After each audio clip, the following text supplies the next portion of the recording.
कथा कहानी काव्य में आपका स्वागत है। हमारी आज की प्रस्तुति है कर्म योग। कर्म योग स्वामी विवेकानंद के द्वारा न्यूयॉर्क में दिए गए व्याख्यानों का संकलन है। गीता की वाणी का अनुकरण करते समय स्वामी विवेकानंद सबको संसार का वीरतापूर्वक सामना करने के लिए आहूत करते हैं। क्षुद्र से क्षुद्र मनुष्य भी कर्मयोगी हो महत्तम के सम्मान का अधिकारी हो सकता है। अपने अपने विकास का मार्ग सबके आगे खुला है। कर्मयोग की यही शिक्षा है कि मनुष्य उस पर चलकर अपनी पूर्णता का अनुभव कर सके। स्वामी विवेकानंद ने कर्मयोग को एक मानसिक अनुशासन की तरह वर्णित किया है, जो एक मनुष्य को अपने कर्तव्य संसार की सेवा में करने की अनुमति देता है, जिससे उसके प्रबोधन का रास्ता खुलता है। हमारा यह छोटा सा प्रयास है इस ज्ञान को आवाज देकर आप सब तक पहुंचाने का। कर्म योग, तीसरा अध्याय, कर्म का रहस्य, निस्वार्थ परोपकार।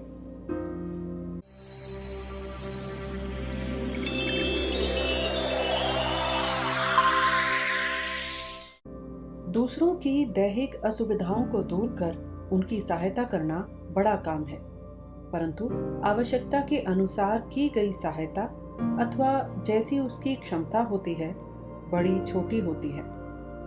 यदि किसी की असुविधाएं एक घड़ी के लिए दूर कर दी जाएं, तो वह उपकार अवश्य है। यदि वे वर्ष भर के लिए दूर कर दी जाएं, तो वह उपकार और भी बड़ा होगा। यदि वे सदा के लिए दूर की जा सकें, तो वह उसका सबसे बड़ा उपकार होगा। केवल आध्यात्मिक ज्ञान हमारे दुखों को सदा के लिए दूर कर सकता है। अन्य सभी ज्ञान हमारी आवश्यकताओं की अल्पकालिक पूर्ति मात्र कर सकते हैं।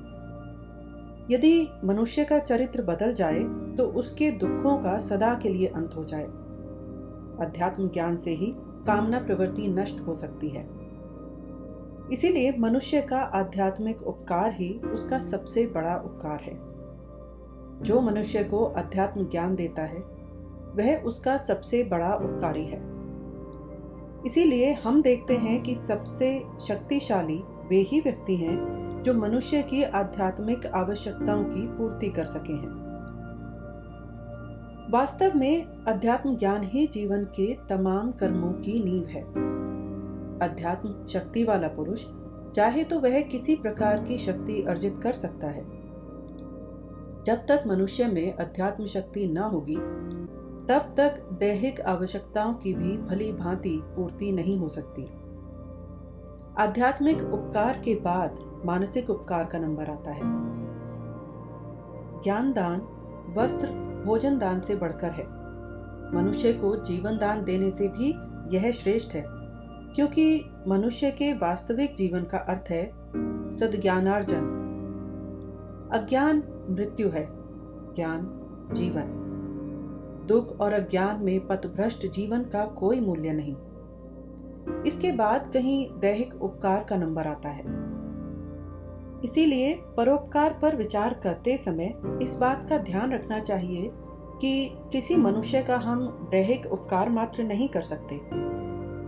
दैहिक उपकार अंतिम और लघुत्तम महत्ता का उपकार है, क्योंकि उससे आवश्यकताओं की कोई चिरंतन पूर्ति नहीं होती। भूख लगने पर जो क्लेश होता है, वह भोजन के पश्चात नहीं होता, किंतु भूख फिर भी लगती है। दुखों का तभी अंत हो सकता है जब ऐसा संतोष हो कि फिर किसी बात की आवश्यकता पड़े ही नहीं। तब भूख से हमें क्लेश न होगा। कोई दुख, कोई बाधा, कोई वेदना हमें ना हिला सकेगी। जिस उपकार से हमें अध्यात्म शक्ति मिलती है, निश्चय ही वह महत्तम उपकार है। उसके पश्चात मानसिक और दैहिक उपकार आते हैं। केवल दैहिक उपकार से संसार के दुखों का अंत नहीं हो सकता। जब तक मनुष्य का चरित्र ना बदलेगा, दैहिक आवश्यकताओं का कहीं अंत ना होगा। दुख बढ़ता रहेगा और कितने भी दैहिक उपकार से उसकी शांति न होगी। इस बुराई के अंत करने का एक ही ढंग है, यह कि संसार पवित्र बनाया जाए। अज्ञान ही तमाम बुराई और दुखों को जिन्हें हम देखते हैं जनता है। मनुष्य को प्रकाश मिले, वह अध्यात्म वीर हो। यदि हम ऐसा कर सकें, यदि सारी मनुष्य जाति को पवित्र, शिक्षित और अध्यात्म शक्ति संपन्न बना सकें, तो समस्त दुखों का अंत हो सकता है, उसके पूर्व नहीं। देश के प्रत्येक गृह को हम चाहे दानशाला बना दें, उसे औषधालयों से भर दें, किंतु जब तक मनुष्य के चरित्र में परिवर्तन न होगा, तब तक उसके दुखों का भी अंत न होगा। भगवत गीता में हम बार बार पढ़ते हैं कि हमें अविराम कर्म करना चाहिए और सभी कर्म स्वभावतः पाप और पुण्य का मिश्रण है। हम ऐसा कोई काम नहीं करते जिसके किसी अंश में अच्छाई ना हो। ऐसा भी कोई काम नहीं जिसमें कहीं ना कहीं किसी को हानि पहुंचाने की संभावना छिपी ना हो।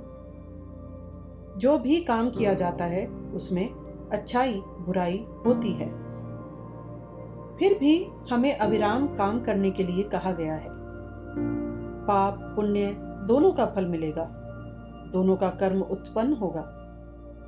पुण्य का फल शुभ होगा, पाप का अशुभ। शुभ और अशुभ दोनों ही आत्मा के बंधन हैं।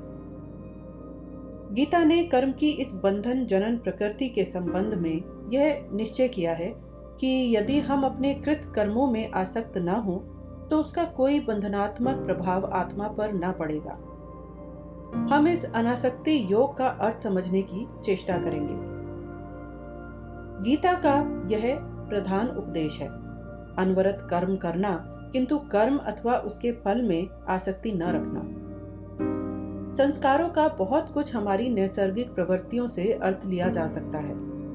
चित्त की एक सरोवर से तुलना करने पर उसमें जो प्रत्येक छोटी लहर उठती है, पूर्ण रूप से मिट नहीं जाती, वरन अपना एक चिन्ह छोड़ जाती है और उस लहर के फिर उठने की संभावना रह जाती है। यह चिन्ह वह जैसा भी हो और लहर के फिर उठने की संभावना ही संस्कार है। हमारी प्रत्येक क्रिया, शरीर की प्रत्येक हलचल, हमारे मन का प्रत्येक विचार चित्त पर ऐसा चिन्ह छोड़ जाता है। जब ऐसे चिन्ह सतह पर पूरे दिखाई नहीं देते, तब भी वे अज्ञात रूप से नीचे क्रियाशील रहते हैं। उनमें इतनी शक्ति होती है, प्रतिक्षण हम जो कुछ भी हैं, वह हम अपने पूर्व संस्कारों के कारण। एक क्षण में मैं जो कुछ भी हूं, वह मैं अपने पूर्व जीवन के संचित संस्कारों का परिणाम हूं। चरित्र का यही अर्थ है। प्रत्येक मनुष्य का चरित्र पूर्व जन्म के संस्कारों और विचारों से निर्मित होता है। यदि अच्छे संस्कार अधिक होते हैं तो अच्छा चरित्र बनता है, यदि बुरे होते हैं तो बुरा बनता है। यदि मनुष्य बुरे शब्द सुनता है, बुरी बातें सोचता है, बुरा काम करता है, तो उसका चित्त बुरे संस्कारों से भर जाएगा। अज्ञात रूप से उसके कर्म और विचारों पर उनका प्रभाव रहेगा। वास्तव में ये बुरे संस्कार सारे समय क्रियाशील रहते हैं और उनका स्पष्ट परिणाम यहाँ अवश्य ही बुरा होगा। वह पुरुष बुरा होगा और कुछ होना उसके लिए संभव नहीं। संस्कारों की भीड़ उसके भीतर बुरे काम करने के लिए एक महती इच्छा शक्ति उत्पन्न करती है। अपने संस्कारों के हाथों वह यंत्र तुल्य होगा और उनके इंगित पर उसे चलना पड़ेगा। इसी भांति यदि कोई अच्छी बातें सोचता है और अच्छे काम करता है, तो संस्कार उसके भीतर अच्छे काम करने की इच्छा शक्ति उत्पन्न करेंगे। उसे अच्छे काम करने के लिए वे विवश करेंगे। जब मनुष्य इतने अच्छे काम कर चुकता है, इतने अच्छे विचार सोच सकता है कि उसके भीतर अच्छे काम करने की एक अनिवार्य प्रवृत्ति हो जाती है, तब यदि वह कुछ बुरा करना भी चाहे तो उसके अच्छे संस्कार उसे वैसा करने न देंगे। वे उसे बुराई की ओर से लौटा लाएंगे। अच्छे संस्कारों के प्रभाव से वह न बच सकेगा। जब ऐसा होने लगता है तो कहा जाता है कि मनुष्य का चरित्र बन गया। जिस तरह कछुआ अपने पैर और सिर भीतर कर लेता है और फिर उसे चाहे मार ही डालो पर वह बाहर नहीं निकालता, ऐसा ही उस मनुष्य का चरित्र होता है जो इंद्रियों पर अखंड विजय पा लेता है। अपनी प्रवृत्तियों को वह अपने भीतर समेट लेता है और फिर कैसे भी प्रहार उन्हें बाहर नहीं निकाल सकते।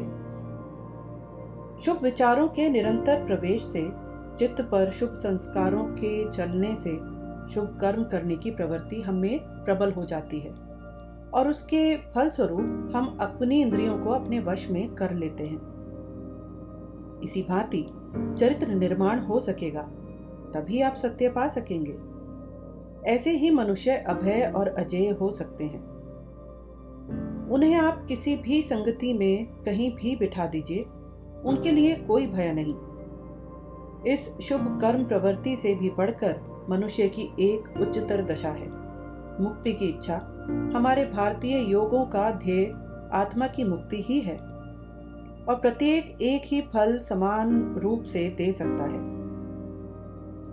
जहां बुद्ध ध्यान से अथवा ईसा प्रार्थना से पहुंचे थे, मनुष्य कर्म से पहुंच सकता है। बुद्ध एक कर्मठ ज्ञानी थे, ईसा भक्त, और वे दोनों एक ही लक्ष्य को पहुंचे थे। कठिनता यहीं पर है। मुक्ति का अर्थ है पूर्ण स्वतंत्रता, शुभ और अशुभ दोनों के ही बंधनों से छुटकारा। सोने की जंजीरें लोहे की जंजीर की भांति जंजीर ही हैं।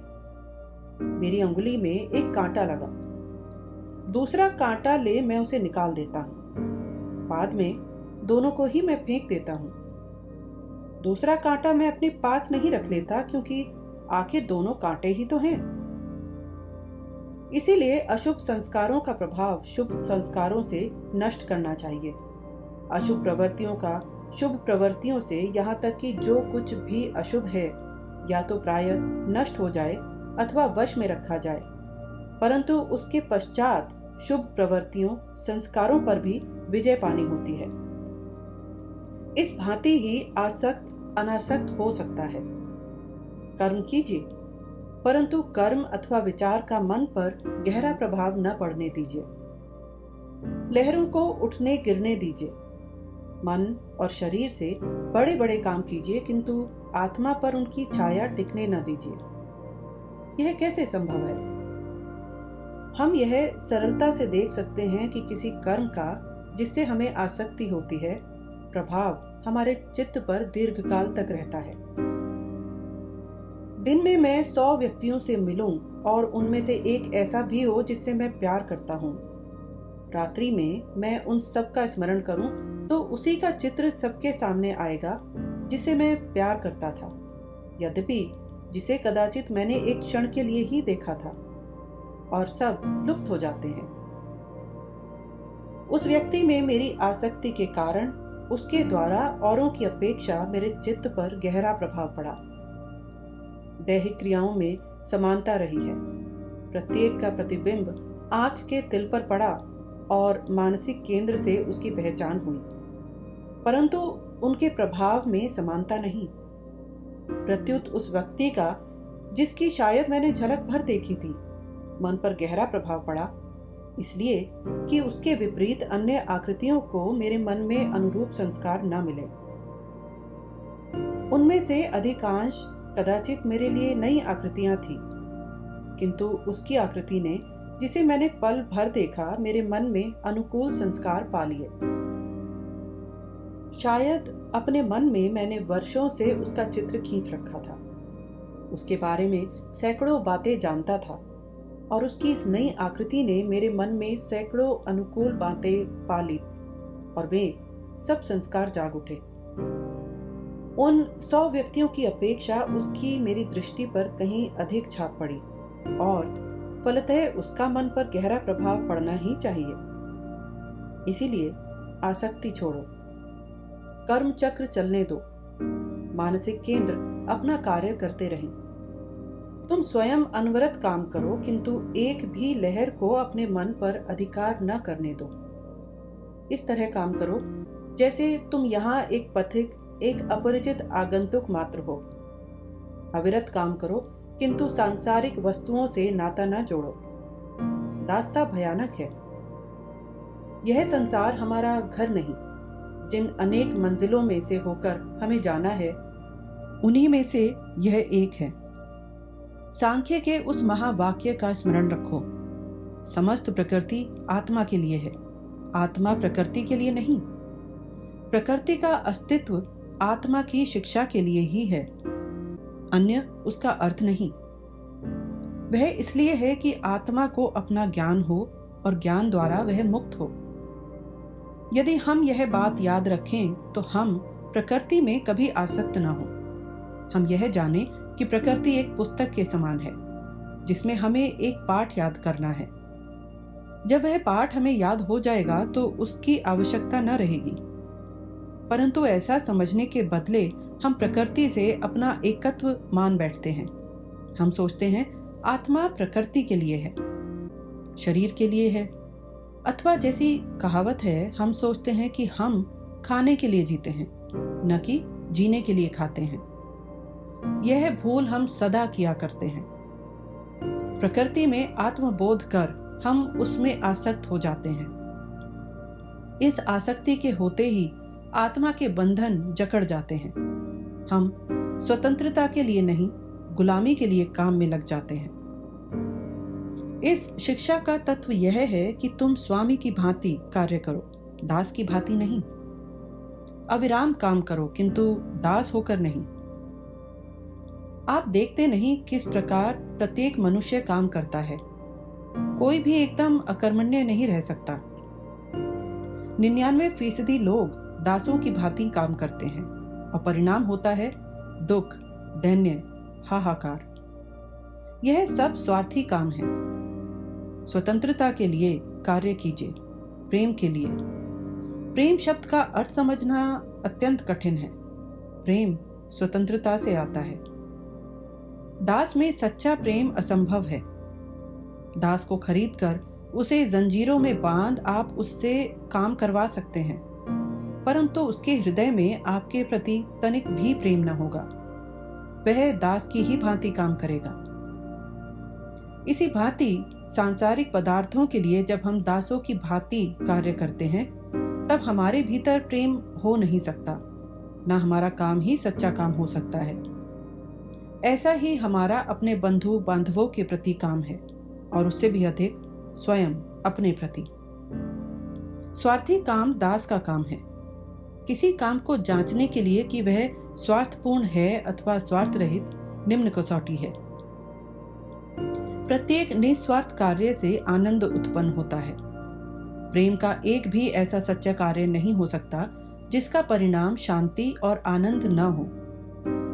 सच्चा प्रेम, सच्चा ज्ञान, सच्चा जीवन अन्योन्यापेक्षित है और वास्तव में वे एक ही के 3 भाग हैं।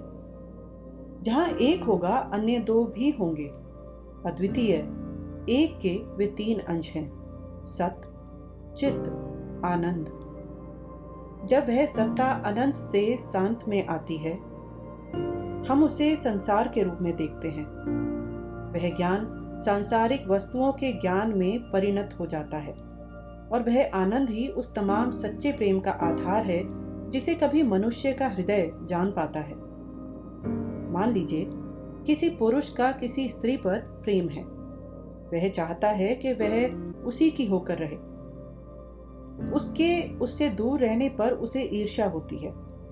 वह चाहता है कि वह उसी के समीप उठे बैठे, उसी के संकेत पर खाए पिए, हिले डुले।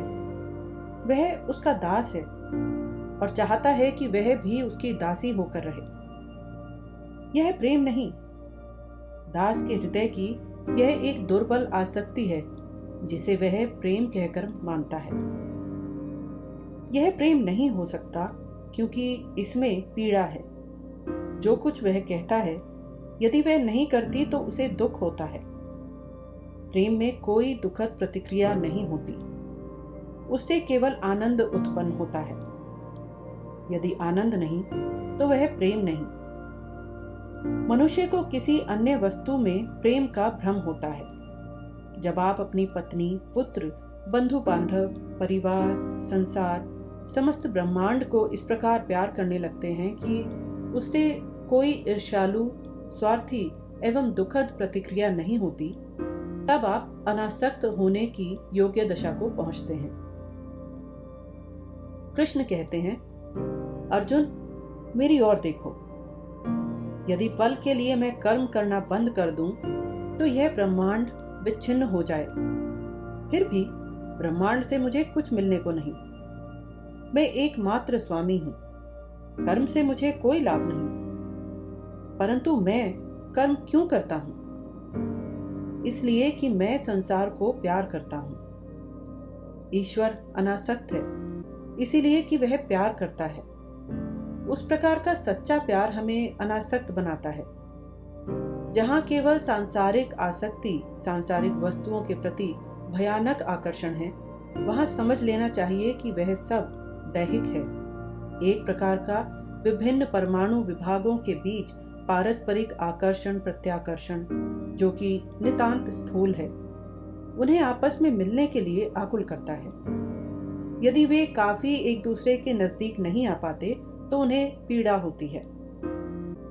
परंतु जहां सच्चा प्रेम होता है, वहां दैहिक मिलन की अपेक्षा नहीं रहती। प्रेमी एक दूसरे से सहस्रों कोसों की दूरी पर हों, परंतु उनका प्रेम वैसा ही होगा। वह अमर है, उसे कोई भी दुख देने वाली प्रतिक्रिया न होगी। यह अनासक्ति पाना प्रायः एक जीवन का कार्य है, परंतु इस सीमा तक आते ही प्रेम के लक्ष्य तक हम पहुंच जाते हैं और स्वतंत्र हो जाते हैं। प्रकृति बंधन टूट जाते हैं और प्रकृति को हम उसके वास्तविक रूप में देख लेते हैं। प्रकृति हमारे लिए और जंजीरें नहीं गढ़ सकती। हम स्वतंत्र हो कर्मों के परिणामों से परे हो जाते हैं। कर्म फल की उस समय किसे चिंता हो सकती है? प्रेम और स्वतंत्रता के लिए कार्य करने वाले पुरुष को फल की चिंता करने की आवश्यकता नहीं। वह स्वयं निस्वार्थ है। अतः कर्म के किसी फल से उसे दुख नहीं हो सकता। अपने बच्चों को कोई कुछ देकर उनसे बदले में क्या मांगता है? मनुष्य का कर्तव्य है कि उनका भरण पोषण करें, और वहीं उस बात का अंत हो जाता है। जो कुछ भी तुम किसी व्यक्ति विशेष, जाति अथवा देश के लिए करना चाहते हो, अवश्य करो, किंतु उनके प्रति अपनी वैसी ही धारणा रखो जैसी तुम्हारे बच्चों के प्रति है। बदले में कुछ न चाहो। यदि तुम निरंतर दानी के आसन पर बैठ सकते हो, जहां से तुम्हारी ही प्रत्येक वस्तु संसार के लिए स्वतंत्र भेंट है, बिना किसी प्रत्युपकार के विचार के, तब तुम्हारा कर्म आसक्ति द्वारा तुम्हें न बांध सकेगा। आसक्ति वही होती है जहां कृत कर्म के लिए हम बदले में कुछ चाहते हैं। यदि दास की भांति कर्म करने से फल कर्म में आसक्ति और स्वार्थ वांछी होती है, तो अपने मन के बादशाह होकर काम करने से अनासक्ति का आनंद मिलता है। हम लोग बहुधा न्याय और सत्य के विषय में बातचीत करते हैं, परंतु संसार में इनका महत्व ऐसा है जैसा बच्चों की बातों का। मनुष्य को कर्म करने के लिए दो बातें वस्तुतः प्रेरित करती हैं। वे दया और शक्ति हैं। शक्ति का व्यवहार अवश्य ही स्वार्थ का व्यवहार है। सभी स्त्री पुरुष जो भी शक्ति अथवा बड़प्पन उनके पास है, उसे और भी बढ़ाकर दिखाने की चेष्टा करते हैं। दया तो स्वर्ग ही है। अच्छे होने के लिए हम सबको दयालु होना पड़ेगा। न्याय, शक्ति और सत्य तक दया पर निर्भर रह सकते हैं। कर्म फल की प्रत्याशा हमारी आध्यात्मिक उन्नति में बाधक होती है। अंत में उससे दुख भी मिलता है।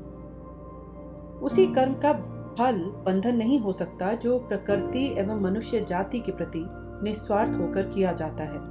इस दया और त्याग के विचार को कार्य रूप में परिणत करने का एक और ढंग है, कर्म को उपासना समझकर। यदि हम एक व्यक्तिगत ईश्वर में विश्वास करते हों, यहाँ हम अपने कर्मों के फल अपने उपास्य देव को अर्पण करते हैं। उसकी उपासना करते हुए मनुष्य के लिए किए कर्मों का प्रतिफल मांगने का हमें अधिकार नहीं। ईश्वर स्वयं अविरत कर्म करता है और बिना आसक्ति के। जिस प्रकार जल से कमल दल नहीं भीगता, उसी प्रकार निस्वार्थ पुरुष कर्मफल की प्रत्याशा से नहीं बांधा जाता। अनासक्त और स्वार्थहीन व्यक्ति किसी भी जनाकीर्ण पाप के केंद्र नगर में प्रवेश करे, परंतु पाप की कालिमा उसे स्पर्श न कर सकेगी। पूर्ण आत्मत्याग के उदाहरण की मैं कहानी कहता हूँ। कुरुक्षेत्र का समर समाप्त होने पर पांचों पांडवों ने एक राजसूय यज्ञ किया और तीनों को बहुत सा दान दिया। तमाम लोगों ने उस यज्ञ को देख आश्चर्य प्रकट किया। वैसा वैभव, वैसा धन अन्य किसी यज्ञ में उन्होंने देखा ही न था। यज्ञ समाप्त होने पर वहां एक छोटा सा नेवला आया। उसकी आधी देह सुनहली थी, आधी भूरी। वह यज्ञ भूमि में इधर उधर लौटने लगा। तब उसने आसपास के लोगों से कहा, तुम लोग सब झूठ कहते हो, यह भी कोई यज्ञ है? वे बोले, क्या कहते हो, तुम्हारे लिए यह यज्ञ ही नहीं? तुम्हें मालूम नहीं कितने अमूल्य रत्न, कितनी विशाल संपत्ति निर्धनों को लुटा दी गई है। यहाँ तक कि प्रत्येक भिक्षुक भी संपत्तिशाली हो गया है। ऐसा महान यज्ञ तो आज तक संसार में कहीं हुआ ही नहीं। परंतु नेवले ने कहा, किसी गांव में एक गरीब ब्राह्मण रहता था। उसके एक स्त्री, पुत्र और पुत्रवधू साथ रहते थे। शिक्षा और उपदेश देने से लोग उन्हें जो भी थोड़ा बहुत दे देते थे, वही उनकी जीविका थी। एक बार उस देश में 3 साल तक अकाल पड़ा। बेचारे ब्राह्मण पर सबसे अधिक विपत्ति आई। 5 दिन हो गए, ब्राह्मण परिवार में किसी को भी अन्न न मिला। परंतु छठे दिन ब्राह्मण के घर में कुछ जौ का पिसान आया और प्रत्येक के लिए थोड़ा थोड़ा उसने 4 भागों में बांट दिया। उन्होंने उसे पकाया, किंतु जैसे ही भोजन करने बैठे, किसी ने द्वार पर कुंडी खटखटाई।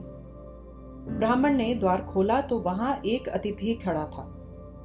भारतवर्ष में अतिथि की बड़ी महत्ता है। उस काल के लिए वह देवतुल्य है और वैसी ही उसकी आवभगत होनी चाहिए।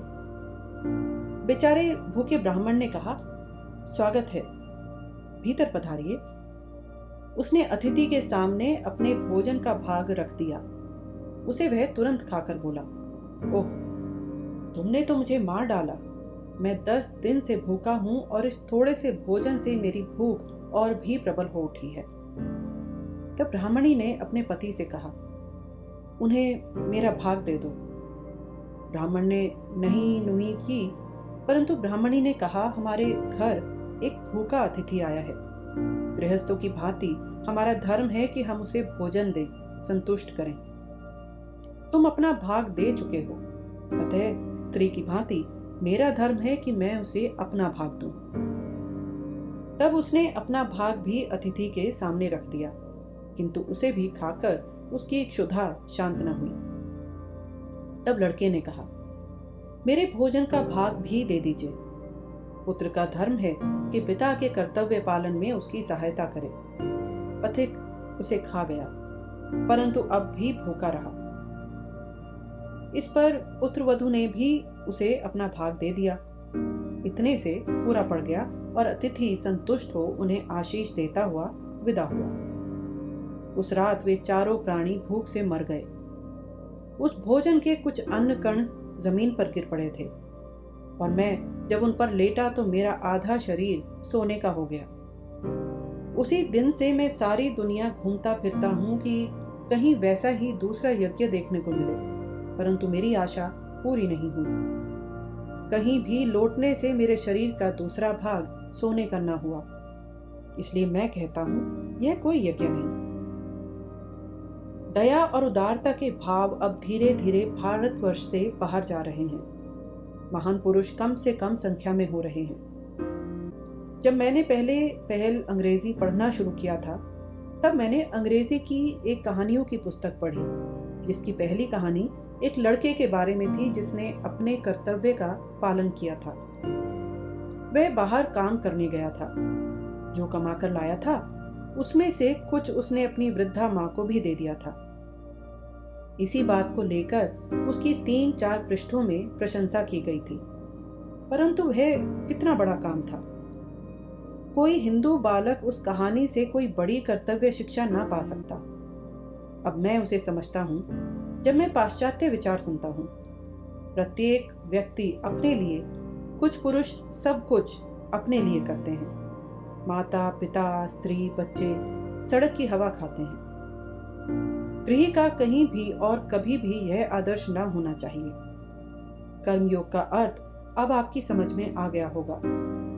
मरते हुए भी बिना सवाल जवाब के दूसरों की सहायता करना, सैकड़ों बार धोखा खाकर भी चूं तक न करना, हम क्या कर रहे हैं न इसका विचार करना, दीन दुखियों को दान देकर कभी अपनी डींग न हाँको, न उनकी कृतज्ञता की आशा रखो, प्रत्युत उनके उपकृत हों कि उन्होंने तुम्हें अपनी दया को चरितार्थ करने का एक अवसर दिया।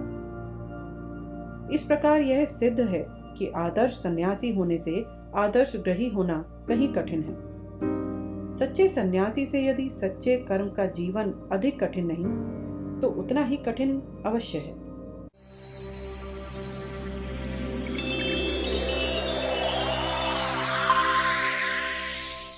हमारे साथ बने रहने के लिए धन्यवाद।